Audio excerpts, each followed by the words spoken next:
জয় শ্রী শ্রী ঠাকুর মহাশয় নরোত্তম ঠাকুরের আমরা খেতুড়ি ধামে গিয়েছিলাম। তো সেটারই একটা ছোট্ট ব্লগ।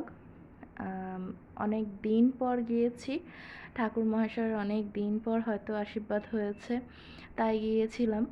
তো সঙ্গে ছিল আমার মা বাবা, আমার হাজবেন্ড, আমার বাচ্চা আর আমার দাদা বৌদি আর তাদের এক পুচকু। তো সবাই মিলে গিয়েছিলাম।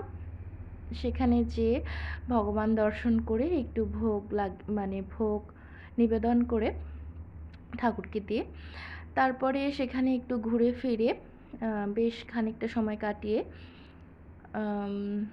অনেক দিন পর গিয়েছিলাম। ছোটোবেলায় 2 বার গিয়েছি, বড় হয়ে এবার বোধহয় 3 বার যাওয়া হলো, মোট 5 বার।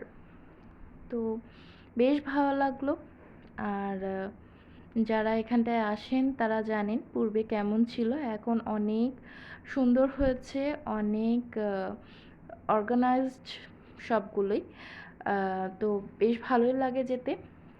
আর ভগবানের জায়গা, বেশি আমি ক্লিপ নিতে পারিনি, কারণ ওই জায়গায় বসে একটু জিরিয়ে মন শান্তি করার চেষ্টা করছিলাম।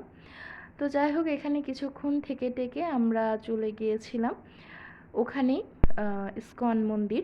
সেখানে ভগবানের মধ্যাহ্ন ভোজনের সংস্কৃতি হচ্ছিল।